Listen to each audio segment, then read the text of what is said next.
Assalamu alaikum. Welcome to our online English class. Today we are going to study New Oxford Modern English Book 5. Take out your book, open unit number 3, chapter number 2 at page number 36. Next हमारे पास chapter sour grapes. Basically it's a poem. Poem जो है वो sour grapes इनके खट्टे अंगूर के बारे में है. So सबसे पहले हम लोग इसके words meaning पढ़ते हैं, उसके बाद poem को discuss करेंगे.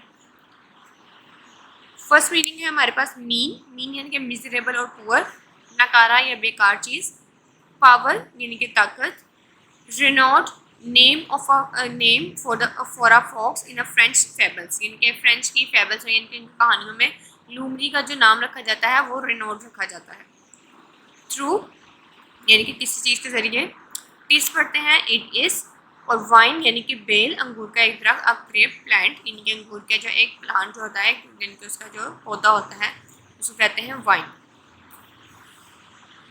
अब हम पोइम की रीडिंग करते हैं.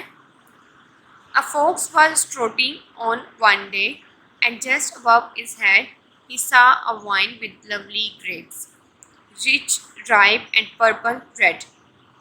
Eager he tried to snatch the fruit, but oh, it was too high.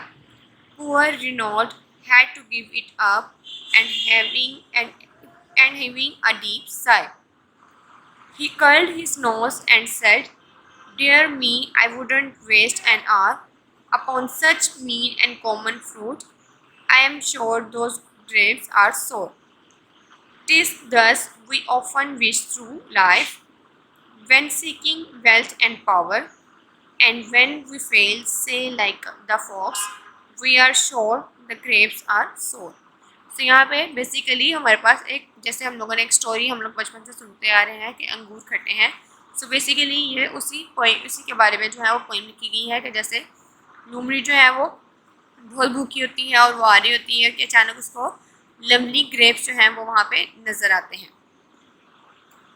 इसकी उर्दू रीडिंग करते हैं, साथ साथ इसको डिस्कस करते हैं. A fox was trotting on one day, and just above his head he saw a vine with lovely grapes, rich and ripe and purple red.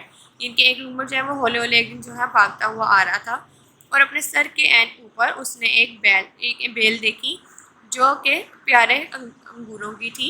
Rich, ripe and purple red, यानी कि जो भरपूर पके हुए थे और गहरे सुर्ख रंग के थे. Eager he tried to snatch the fruit, यानी कि वो बेताब था कि वो उन फलों के ऊपर झपट पड़े. But it was too high, लेकिन वो बहुत ऊंचा था. Poor Renard had to give it up and heaving a deep sigh, यानी कि बेचारे रिनॉड ने उसको छोड़ दिया और उसने एक गहरी आह भरी. He curled his nose and said, "Dear me, I would not waste an hour upon such mean and common fruit. I am sure those grapes are sour." यानी कि यहाँ पे वो चढ़ाई करते हुए अपने नाक को चढ़ाते हुए वो कह रहा था कि मैं अपना एक घंटा जो है वो इन पे क्यों जाया करूँ, क्योंकि ये जो है वो कॉमन से यानी कि आम से फल हैं और बेकार हैं, तो मुझे यकीन है कि ये ग्रेप्स जो हैं वो खट्टे हैं. Thus we often wish through life, when seeking wealth and power, and when we fail, say like the fox, we are sure the grapes are sour. और इसी तरह जब हम अपनी ज़िंदगी की ख्वाहिश जो है उसकी ख्वाहिश जो है उसको पूरा करना चाहें, या हम किसी दौलत के ताकत की ख्वाहिश में हों, तो हम भी जब उसके ऊपर निकाम हो जाते हैं तो हम भी लूमड़ी की तरह कहते हैं कि ये अंगूर जो हैं वो खट्टे होंगे. सो बेसिकली यहाँ पे एक स्टोरी जो है वो इस पॉइंट में बयान की गई है कि जैसे हम लोग किसी चीज़ को नहीं पा सकते तो हम एट लास्ट कह देते हैं कि वो चीज़ ही ख़राब थी. जैसे कि यहाँ पे लूमड़ी जो थी वो ग्रेप्स को हासिल करना चाह रही थी, लेकिन ग्रेप्स जो थे बहुत ऊंचे थे, वो उसको नहीं पा सकी, इसलिए उसने कह दिया कि मैं उसके ऊपर वक्त बेकार नहीं करूँगा. सो वो ये कहता हुआ वहाँ से चला गया कि ग्रेप्स आर सोर, यानी कि अंगूर खट्टे हैं.